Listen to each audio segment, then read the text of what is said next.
the participants will introduce themselves. So Zen, introduce yourself. Hi, I'm Zendor, and yes, you have been expecting me. I'll be your guide as we peer into the depths of what keeps us afraid, angry, ignorant, and immobile. How was that? My friends call me Zen. I have been graced by Debbie's choice to be allowed to speak with you during this time, and I really am thankful. I'm humbled by it, and I would like to ask your permission to be able to speak about some things that may take what already expanded consciousness you have to yet a new level. Part of what I'm going to be sharing, as you can see by the slide, is about the messy Antic complex. Kind of a play on words there. Many of us feel like we have missions and that we are here to do something of utmost import for not only ourselves but for the world. And I think NDEers, cancel that, I know NDEers are much more open to this kind of knowing than most others because of their direct experience of knowing that there is more than just this world. Now, as you can see by the initials up there, a little bit more about me. I've got a Master of Arts in Organizational Management, an MBA in Project Management, Certified Hypnotherapist, Transformational Life Coach, and an honorary doctorate in Divinity. And there's probably a few more in there. I've been in the aerospace industry. I was a production control coordinator for $7 million a month in shipments back when I was in my 20s. I actually have 4 children and 8 grandchildren, so I have the experience of both a father and a grandparent, and that I've advanced through all of those from the aerospace industry to some very interesting experiences in the television industry, music, theater, and arts and crafts. I've been blessed with a plethora of opportunities for experience. So moving right along, when I was younger, I kind of got set up, and how that happened was through an adoption. I knew very young, I think I was 5 when my parents told me. Shortly thereafter, though, I heard a voice. I was standing at the top of the staircase. We had a dual staircase, so the landing was looking out over the front porch of the house. And I was looking out in the evening, waiting for Dad to come home, and I hear a voice say, "Hey, you!" I wasn't quite sure what to do, except spin around and say, "Mom, Mom, do you hear that voice?" Of course, she didn't. And she was within 15 feet. I knew that she had to have heard that voice. Well, no such luck. And she actually blew it off and said, "No, I didn't hear anything, must have been a peeping Tom." Well, our town did have a peeping Tom. So, however, I knew instinctively at that time that the voice came from inside. Now why? Wasn't quite sure. But we did develop a relationship over the years, and I eventually found out who it was. We moved into a new house about a year after that, and I started having out-of-body experiences. Now, as you all know, especially the experiencers, there's that segue in between being in your body and being outside your body that you have to basically confront yourself and allow yourself to move from one place to another.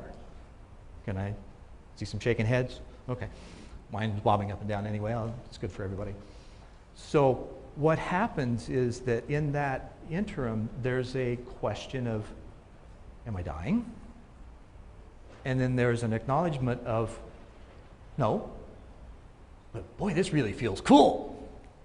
So as a child, you can imagine that understanding or having the opportunity to do that and get up and fly around the house and then the neighborhood and the town gave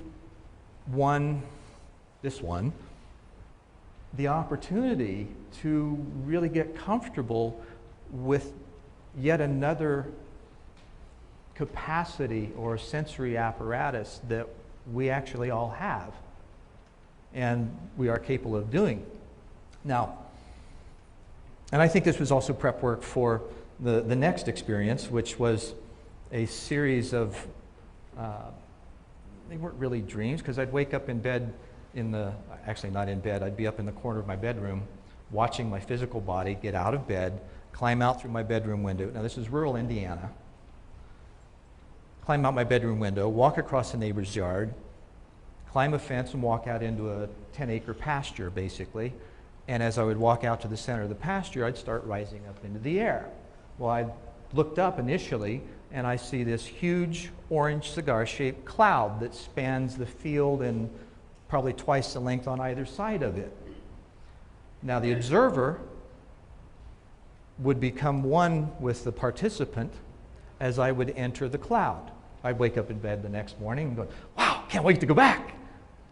Never really remembered what was going on inside of that cloud, nor did I equate it with anything at that time. Nevertheless, it lasted for about 2 years, and at least twice a month it would happen.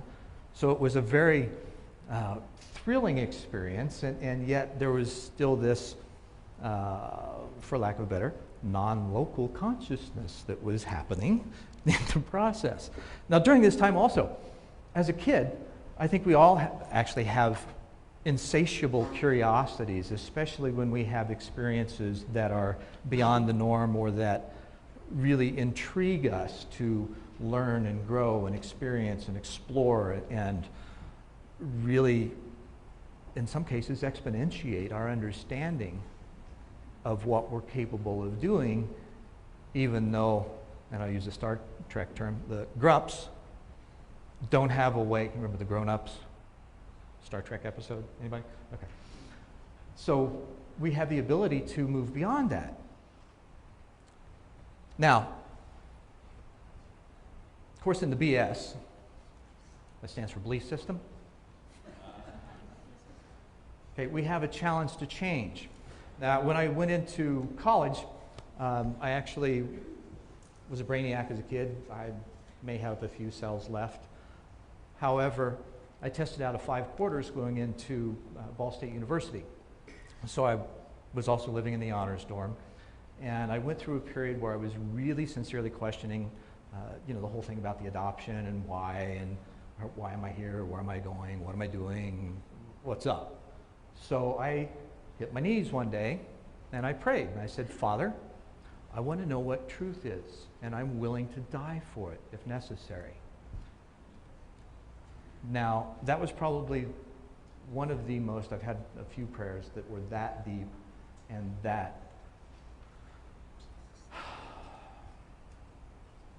centered from the depths of my being. Little did I know that I was kind of playing prayer poker. Instead of Russian roulette, it was a little different form. So the following week, I came back from class and I put on an album. We had albums at that time.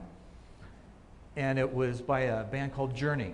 I don't know if any of you are familiar with them, but their very first album was very much an exploration of soul and connecting to it. So, a song called In the Morning Day. Lyrics, right before there's a guitar riff that sounds like a rocket ship taking off. Well, right in between those two, this voice that I'd been familiar with since a child says, this is my given name, Bruce, are you willing to die for what you believe in? Oh shit. Christ consciousness, cosmic consciousness. Absolutely. Okay. Guitar riff comes up. I feel myself leave my body.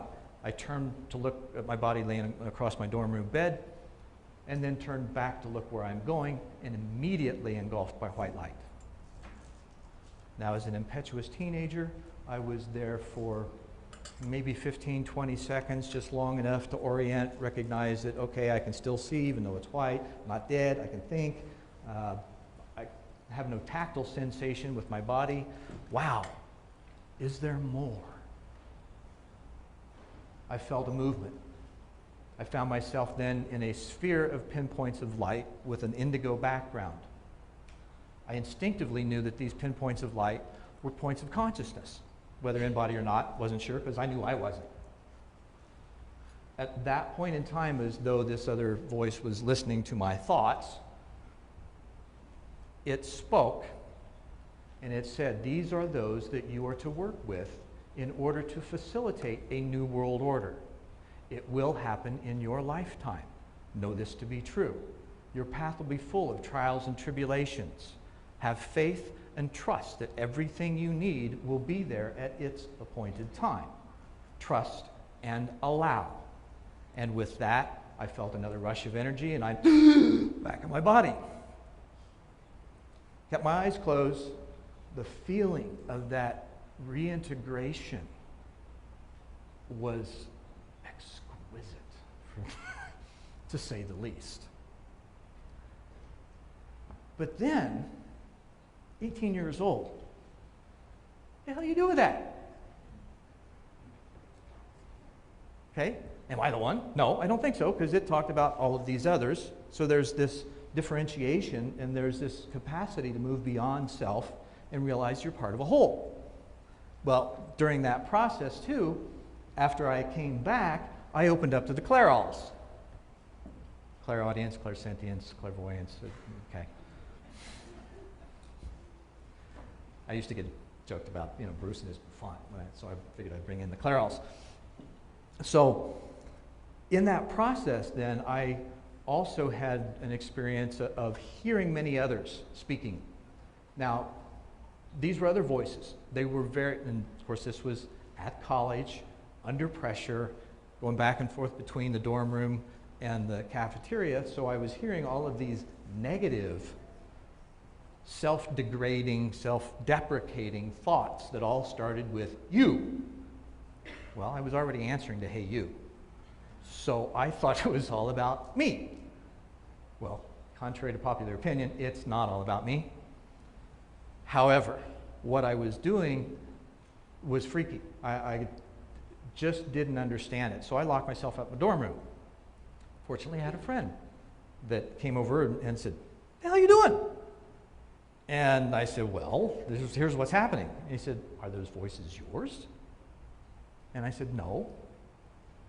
And he said, "And?" So at that point, I realized, oh, those aren't me. It's not about me. They were others speaking their self-deprecating thoughts, which we all do during that period of life, I think. We're always beating up on ourselves, and maybe to this day, I hope not.